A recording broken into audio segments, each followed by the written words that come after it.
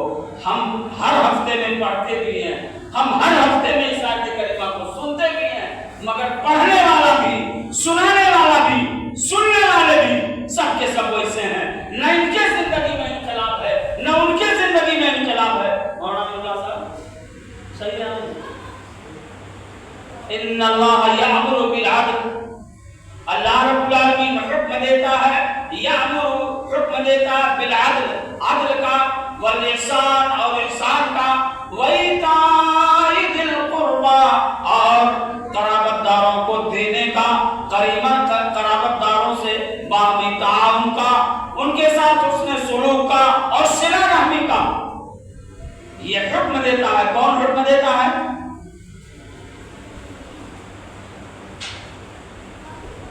حکم کس کی طرف سے ملا؟ اللہ کی طرف سے ملا. ان اللہ یامر بالعدل والاحسان وایتاء ذی القربى. عدل، ابھی تک میں نے سمجھا تھا کہ عدل لوگوں کے درمیان انصاف کرنے کا نام ہے، لیکن حضرت عبداللہ بن عباس رضی اللہ عنہما صحابہ میں قرآن کے مفسر، ان کی تعلیمات کی روشنی میں، ان کے اقوال کی روشنی میں عدل کا مفہوم لا الہ الا اللہ، لا الہ الا اللہ کی گواہی دینا یہ عدل ہے۔ شرک کو ترک کر دینا یہ سب سے بڑا عدل ہے۔ اپنے خالق و مالک، رازق، پالنہارا اور رب العالمین، وہ جس نے آپ کے سر کو سر بلند فرمایا، اپنی مخلوقات میں کچھ جانوروں کو، کچھ نفس والوں کو اللہ تعالیٰ نے جھکا ہوا بنا دیا، جو ہمیشہ پوری زندگی جھکنے پر مجبور ہے، وہ سیدھے کھڑے نہیں ہو سکتے، اور کچھ متنفسوں کو اللہ نے زمین پر لگا دیا جو کھڑے نہیں ہو سکتے، جو جھک نہیں سکتے۔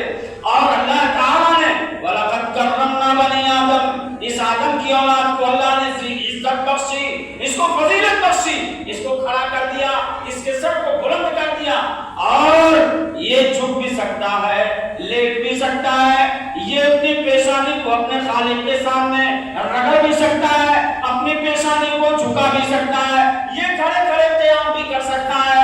اس مخلوق کو اللہ نے عزت بخشی۔ اللہ نے کہا وَلَقَدْ كَرَّمْنَا بَنِي آدم۔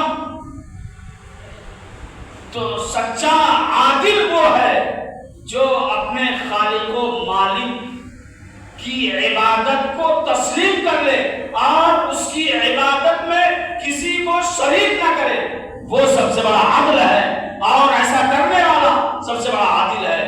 اور حضرت عبداللہ بن عباس رضی اللہ عنہ فرماتے ہیں احسان کیا ہے؟ احسان یہ ہے کہ فرائض کو نبوی طریقے کے مطابق ادا کر لینا، اور بعض مفسرین کے ہاں احسان کا مطلب یہ ہے اللہ کی عبادت اس انداز میں بجا لانا کہ میں اپنے رب العالمین کو دیکھ رہا ہوں، یہ احسان ہے۔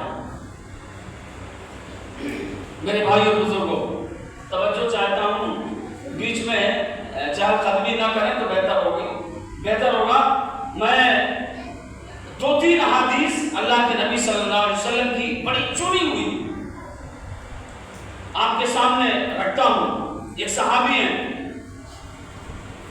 حضرت ابو ایوب انصاری، نام سب نے سنا ہے، جس نے کچھ بھی تعلیم حاصل کی ہے وہ اس نام سے واقف ہے، ابو ایوب انصاری رضی اللہ تعالیٰ عنہ۔ پیارے نبی صلی اللہ علیہ وسلم ہجرت فرما کر مکہ سے مدینہ پہنچتے ہیں تو بڑے احساس کی بات تھی ابو ایوب انصاری کے لیے۔ وہ کیا؟ بڑی عزت ملی ابو ایوب کو، کس بات کا؟ آپ میں سے کون بتائے؟ اللہ کے نبی صلی اللہ علیہ وسلم کی میزبانی کا شرف ملا ہے۔ 6 مہینے نبی اکرم صلی اللہ علیہ وسلم حضرت ابو ایوب کے گھر پر رہے، کبھی نیچے والے منزل پر رہے، کبھی اوپر والے منزل پر رہے۔ آج کا مسلمان کہتا ہے صحابہ بڑے غریب تھے، خلاق تھے، محتاج تھے، ان کو ہٹتا نہیں رہا۔ آج سے 14.5 برس پہلے 2 منزلہ مکان ان کے پاس موجود تھا۔ یہ کون سی کس نے کہہ دیا صحابہ بڑے خلاق سے محتاج تھے؟ حضرت ابو ایوب انصاری رضی اللہ تعالیٰ عنہ فرماتے ہیں، کیا کہتے ہیں کہ نبی اکرم صلی اللہ علیہ وسلم کے جلوں میں آپ کے ارد گرد تشریف فرما ہے، آپ کے اصحاب بھی ہیں۔ ایک آدمی آیا، آتے ہی اس آدمی نے عرض کیا اللہ کے رسول صلی اللہ علیہ وسلم مجھے ایک ایسا عمل بتائیے کہ اس عمل کو انجام دے کر، اس کام کو کر کے میں جنت میں داخل ہو جاؤں۔ ہم لوگ کوئی فکر نہیں ہے، ایک خیالی چیز ہم سب کے لیے بن گئی ہے، یہ جنت کیا ہے، دوزخ کیا ہے، ارے ہوئی استغفر اللہ۔ ایک آدمی ہے جو نبی اکرم صلی اللہ علیہ وسلم سے عرض کرنا اللہ کے رسول ایسے اعمال بتا دیجئے جن کو انجام دے کر میں جنت میں داخل ہو جاؤں۔ تو اللہ کے نبی صلی اللہ علیہ وسلم کے اصحاب اس کو ڈانٹنے لگتے ہیں، مالو کیا ہو گیا اس آدمی کو، کیا ہو گیا اس آدمی کو؟ تو نبی اکرم صلی اللہ علیہ وسلم فرماتے ہیں کہ ہر آدمی کے وقت کی ضرورت ہے، یہ پوچھنے تو اس کو۔ بخاری شریف کی روایت ہے 1396 نمبر کی، حضرت ابو ایوب انصاری کہتے ہیں اس کے بعد نبی اکرم صلی اللہ علیہ وسلم نے ارشاد فرمایا، کیا فرمایا کہ جنت چاہتے ہو؟ ہم میں سے کون مسلمان ہے جو جنت نہیں چاہتا؟ اسی جنت کے حصول کے لیے تو زندگی میں جو کچھ ہو پاتا ہے کم بیش کی عبادت بھی کرتے ہیں اور روزے بھی رکھتے ہیں، صدقہ خیرات بھی کرتے ہیں۔ اسی جنت کو پانے کے لیے مرنے کے بعد ہمارے رشتہ دار ملنے جلنے والے اقرباء اکٹھے ہو کر دعا کرتے ہیں کہ اللہم ادخلہ الجنہ، اسی جنت کے لیے۔ تو ایک آدمی نے سوال کیا، اللہ کے رسول جنت میں جانا چاہتا ہوں، اعمال بتائیے۔ اللہ کے رسول فرماتے ہیں جنت میں جاؤ گے، دیکھو جنت میں جانے کے لیے یہ اعمال ہے، انہیں بتا لاؤ۔ ان میں سے سب سے پہلا کیا ہے؟ تعبد اللہ، تعبد اللہ، کیا مطلب؟ اللہ کی عبادت کرو۔ پہلا جنت چاہتے ہو اللہ کی عبادت کرو۔ ولا تشرکوا بہ شیئا، اس کے ساتھ کسی کو شریک نہ کرو۔ ایک بات ہوئی ہے۔ دوسری کیا ہے؟ وتقیموا الصلاۃ، نماز قائم کرو۔ تعبد اللہ، اللہ کی عبادت کرو۔ وتقیموا الصلاۃ، نماز ادا کرو۔ عجیب معاملہ ہے، نماز عبادت نہیں ہے بھیا، نماز عبادت نہ ہو، نماز عبادت ہے اللہ کی۔ اللہ نے پہلے ہی، اللہ کے رسول نے کہہ دیا کہ تعبد اللہ، اللہ کی عبادت کرو، اس کی عبادت میں کسی کو شریک نہ کرو۔ پھر الگ سے کہا جا رہا ہے تقیموا الصلاۃ، نماز قائم کرو۔ جی بھیا، عبادات میں بہت سارے دین کے امور ہیں جن کو انجام دینے میں دے دینا یہ عبادت۔ آپ کا یہاں بیٹھنا بھی عبادت ہے، آپ کا کلمہ حق زبان سے ادا کر دینا یہ بھی عبادت ہے، آپ کا بھلی باتوں کا حکم دینا یہ بھی عبادت ہے، بری باتوں سے روک دینا یہ بھی عبادت ہے، آپ کا شریعت کے مطابق پیشاب اور پیخانہ کرنا وہ بھی عبادت ہے، آپ کا اپنی بیوی سے اختلاط اور میل جول بھی شرعی قانون اور اصول اور ضابطہ کے مطابق یہ بھی عبادت ہے۔ تو عبادات میں بہت سارے اعمال ہیں، مگر ان عبادات میں ایک اہم عبادت الصلاۃ ہے جو معاف ہونے والی نہیں ہے۔ اس لیے اللہ کے رسول صلی اللہ علیہ وسلم نے اس کو الگ سے فرمایا وتقیموا الصلاۃ، نماز قائم کرو۔ ایک ٹائم پڑھ لیا، دوسرا ٹائم کا ہے، یہ ہمارو حال یہ ہے، تمہارو حال یہ ہے۔ مکی صاحب کا وہی حال ہے، مدنی صاحب کا وہی حال ہے، اثری صاحب کا وہی حال ہے، فیضی صاحب کا وہی حال ہے، مولوی صاحب کا وہی حال ہے، اور جاہر صاحب کا بھی وہی حال ہے، عامی صاحب کا بھی وہی حال ہے، ان پڑھ صاحب کا بھی وہی حال ہے۔ میں نے آپ کو کہنے لائق ہوں، آپ مجھے کہنے لائق ہیں، عجب اتفاق ہے۔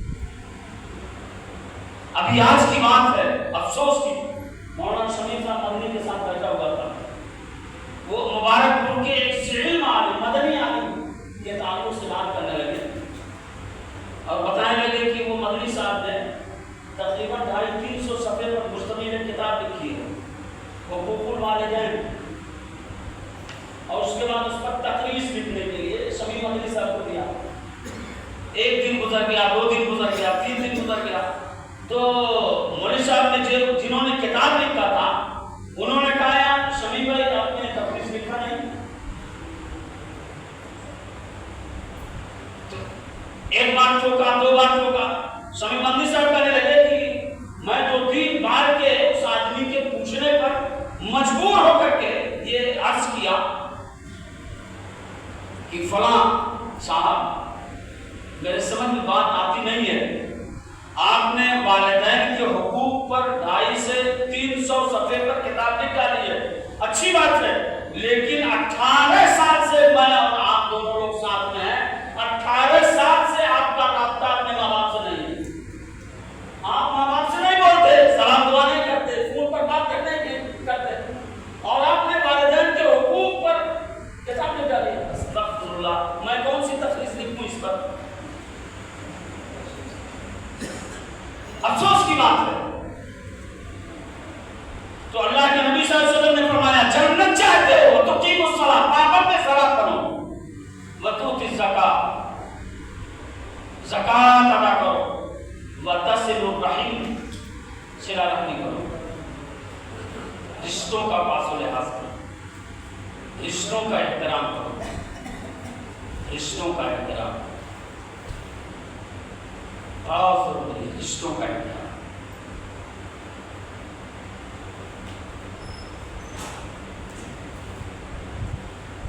رشتوں کے تعلق سے اگر میں عرض کروں تو شکایت ہوگی.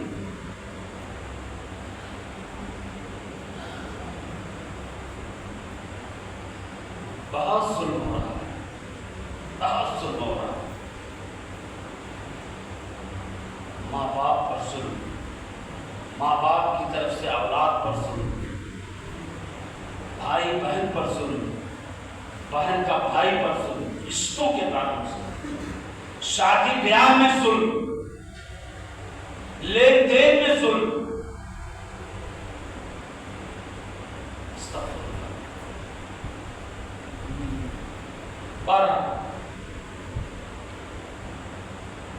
جنت کے راستوں میں سے آپ نے سن لیا تعبد اللہ، اللہ کی عبادت کرو، اس کے ساتھ کسی کو شریک نہ کرو، اور نماز قائم کرو، زکات ادا کرو، رشتوں کا پاس و لحاظ کرو. رشتوں کا پاس و لحاظ ہی ہے کہ ایک رشتہ جوڑنے کے لیے اپنے اس نئے ہونے والے رشتہ دار کی چمڑی ادھیڑ دی جاتی ہے، اس کے کھیتیاں بیچوا دی جاتی ہیں، اس کو مانگنے پر سودی رقم لینے پر مجبور کر دیا جاتا ہے. یہ رشتوں کا پاس و لحاظ ہے. بیٹے کی شادی کرتے ہیں، جہیز کا مطالبہ ہوتا ہے، اور جہیز کے مطالبے میں قطعاً یہ نہیں دیکھا جاتا کہ ہمارا یہ پرانا رشتہ دار جو ہمیں اپنی بچی دے رہا ہے اس کی حالت ذات کیا بنے گی. اس میں میں بھی شامل ہوں، آپ بھی شامل ہوں، بڑھ کے مولانا بھی شامل ہیں جو اس ظلم میں برابر کے شریک. ہاں کچھ ایسے اللہ والے بھی ہیں جن کے ہاں اخلاص ہے.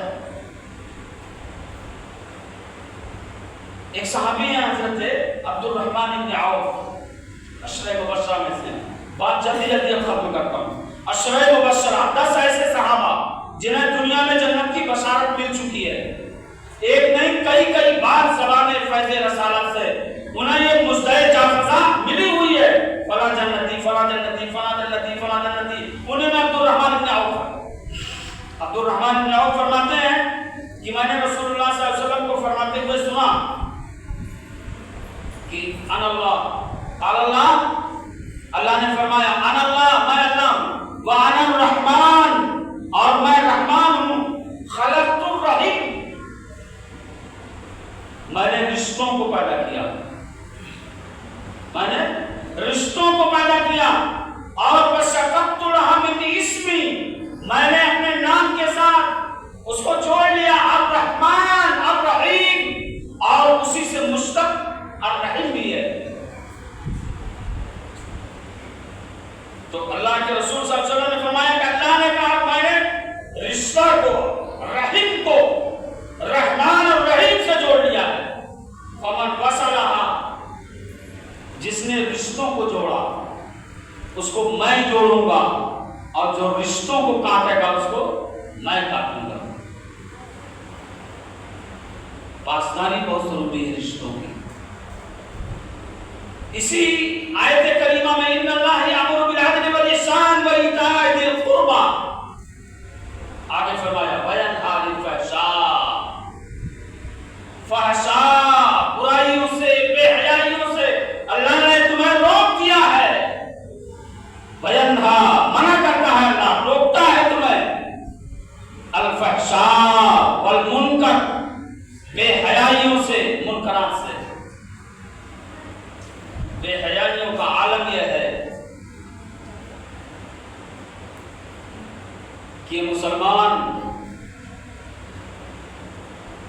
شادی سے پہلے اپنی جوان بیٹی کو موبائل دے کے بیٹھا.